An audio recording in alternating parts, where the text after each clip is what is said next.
El Señor esté con ustedes. Lectura del Santo Evangelio según San Mateo. En aquel tiempo, al llegar a la región de Cesarea de Filipo, Jesús preguntó a sus discípulos: ¿quién dice la gente que es el Hijo del Hombre? Ellos contestaron: unos que Juan Bautista, otros que Elías, otros que Jeremías, o uno de los profetas. Él les preguntó: ¿y vosotros quién decís que soy yo? Simón Pedro tomó la palabra y dijo: tú eres el Mesías, el Hijo de Dios vivo. Jesús le respondió: dichoso tú, Simón, hijo de Jonás, porque eso no te lo ha revelado nadie de carne y hueso, sino mi Padre que está en el cielo. Ahora te digo yo: tú eres Pedro, y sobre esta piedra edificaré mi iglesia, y el poder del infierno no la derrotará. Te daré las llaves del reino de los cielos. Lo que ates en la tierra quedará atado en el cielo, y lo que desates en la tierra quedará desatado en el cielo. Palabra del Señor. Gloria a ti, Señor Jesús. Tomen asiento.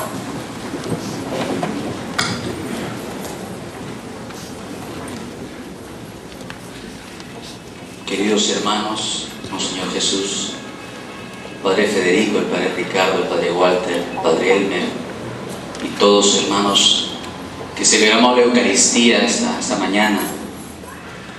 Como bien acaba de decir el Padre Ricardo, confluyen hoy en esta celebración tres motivos muy importantes. Y en el orden primero, indudablemente, está este aspecto universal de la Iglesia. Me refiero a la celebración de los hermanos mayores en la fe.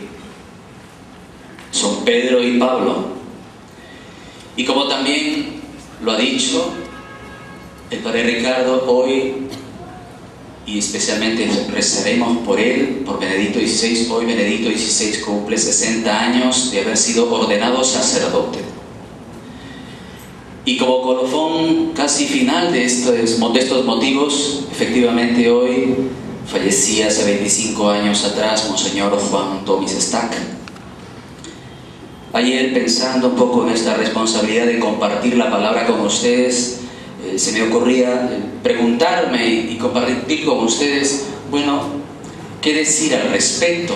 Y luego, ¿qué nos dice a cada uno de nosotros esta palabra y estas celebraciones? Y por último, de repente arrancamos un propósito para nuestra vida, es decir, no solamente que quede en este momento puntual, aunque muy importante, de la Eucaristía.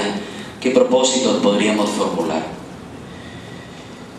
En primer lugar, la fiesta de los grandes apóstoles Pedro y Pablo.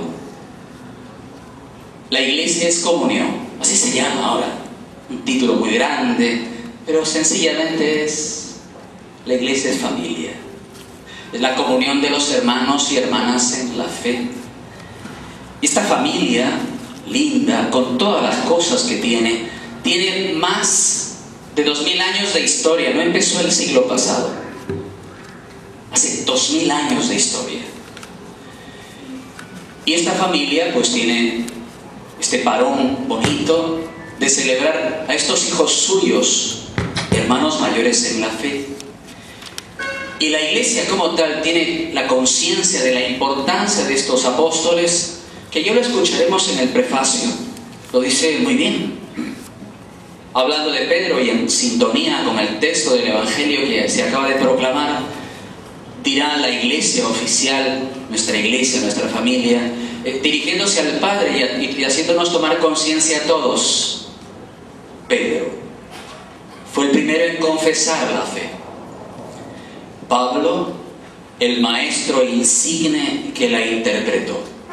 Y más adelante, ahí nomás, a renglón seguido, dirá, hablando siempre de Pedro primero: Aquel fundó la iglesia peregrina con el resto de Israel. Este, refiriéndose a Pablo, la extendió a todas las gentes. Es por esta razón que, dado que estos hermanos mayores en la fe han tenido importancia, han puesto los fundamentos de esta familia espiritual que es la iglesia, esta iglesia que somos todos nosotros, toma una mayor conciencia y formula una petición. En la iglesia somos bastante pedigüeños, le pedimos a Dios. Puesto que ellos han puesto los cimientos de la iglesia, acaban de decir la oración colecta primera de la misa: oye Señor, que tu iglesia, que tu familia aquí en la tierra se mantenga siempre fiel. Se mantenga siempre fiel a las enseñanzas de aquellos que fueron el fundamento de nuestra fe cristiana. Está en la cárcel. Dice que lo resguardaban 16 personas, 4 piquetes de 4, ¿no? 4 por 4, 16. Ahí estaban los 16 soldados y milagrosamente fue rescatado. Fue rescatado. Pero más allá de esos acontecimientos puntuales, me llamaba la atención esta frase que creo que no puede pasar desapercibida. Dice, la iglesia oraba insistentemente por él. No podemos equivocarnos. La iglesia entonces eran aquellos hermanos y hermanas que creían en Cristo y que sabían de la preeminencia de Pedro. La iglesia, como muy bien saben ustedes, no son solo, porque es una expresión sin más de la materialidad, sino son las personas. Esta iglesia, consciente de la prioridad de Pedro, rezaba, dice, insistentemente por él. Pero esta preeminencia no es un título